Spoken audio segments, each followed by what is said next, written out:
حضرت عمر جن کو تخت حکومت پہ بیٹھتے تھے اور ان کا تخت کو سونے زبرجد کا نہیں تھا، مسجد نبوی کی چٹائی تھی، اور سارا دن وہاں بیٹھ کے لوگوں کی باتیں سنتے، اور جب رات کے اندھیرے گہرے ہوتے عمر بھیس بدل کے مدینے کی گلیوں کا گشت کرتے۔ کہا تمہارے گھر سے دھواں نکل رہا ہے اور بچے رو رہے ہیں، ان کو کھانا کیوں نہیں دیتی؟ کہنے لگی عمر کی جان کو رو رہی۔ عمر کے پاؤں تلے سے زمین نکل گئی۔ کہا کیا ہوا؟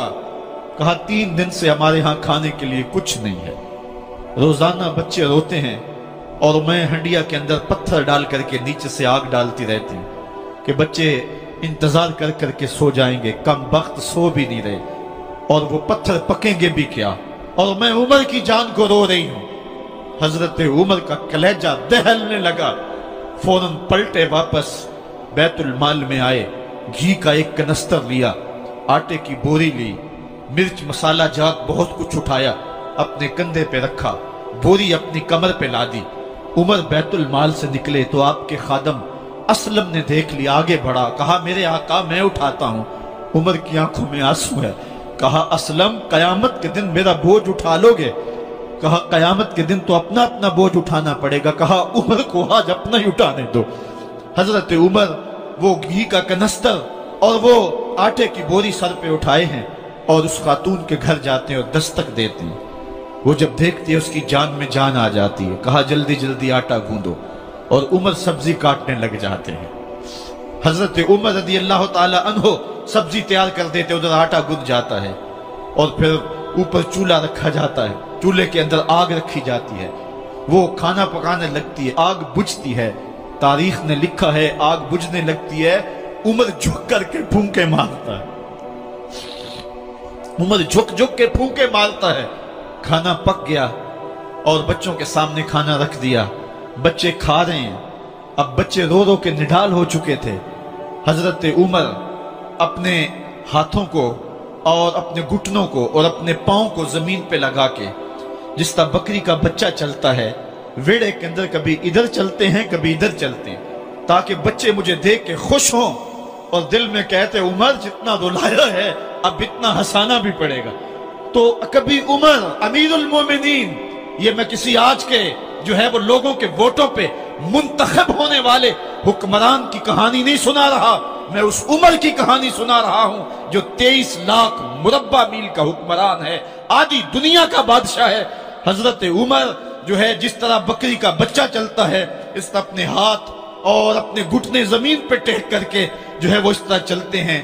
بچے عمر کو دیکھ کے مسکراتے ہیں۔ جب بچے مسکرانے لگے تو حضرت عمر نے اس خاتون سے کہا بڑھیا عمر کو معاف کر دے۔ اس نے کہا تو اتنی ہمدردی کیوں کرتا ہے؟ کہا عمر بیچارہ بڑا پھنسا ہوا ہے، فکر ہے اس کو یرموک و فسطاط و حلوان کی، جب فتح ہے مصر تو تیاری ہے ایران کی، آتے جاتے وفد سے ملاقات بھی کرتا ہوگا اور شب کو معلوم حالات بھی کرتا ہوگا، کانٹوں میں الجھی ہوئی بیچارے کی جان ہے، نیند اس کو بھی آتی ہے آخر وہ انسان ہے، میری بہن عمر کو معاف کر دے۔ اس نے کہا نانا عمر کی بات میرے سامنے نہ کر، قیامت کا دن ہوگا، عمر کا گریبان ہوگا اور میرا ہاتھ ہوگا۔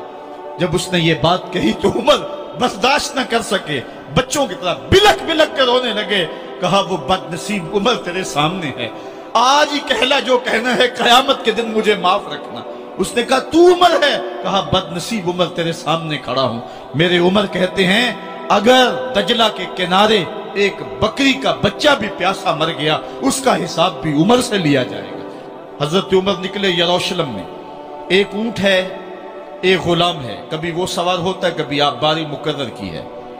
جب قریب پہنچے یروشلم کے تو عمر کی باری نکیل پکڑنے کی اور غلام کی باری اوپر سوار ہونے کی آ گئی۔ غلام نے کہا آقا میں مرضی سے اپنی باری چھوڑتا ہوں، آپ آ جائیں، دشمنوں کے مفتوحہ علاقے میں آ رہے ہیں، تازہ تازہ علاقہ فتح ہوا ہے، اسلام کی شان و شوکت ظاہر ہو۔ عمر نے کہا اسلام کی شان و شوکت ایسے ظاہر نہیں ہوتی ہے، اپنی باری پہ تم بیٹھو گے، اپنی باری پہ میں بیٹھوں گا۔ لوگ منتظر کھڑے ہیں، دور سے جب دیکھا کہا اس کی ہیبت سے کانپتے تھے ہم، یہ تو کوئی حبشی لگتا ہے، رنگ کالا ہے، ہونٹ موٹے ہیں، اس سے تو زیادہ حسین اس کا غلام ہے جو آگے آگے چل رہا ہے۔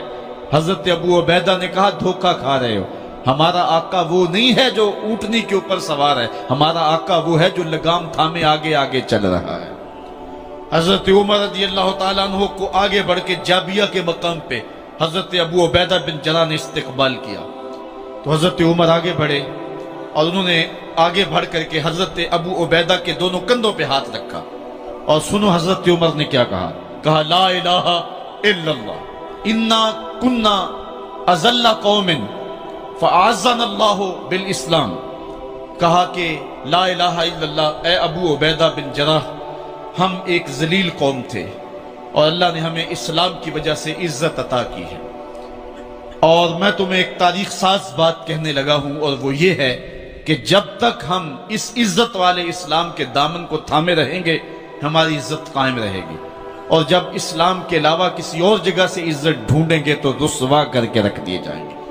یہ ہے وہ خلاصہ جو حضرت عمر نے امتوں کے عروج و زوال کا بیان کیا ہے۔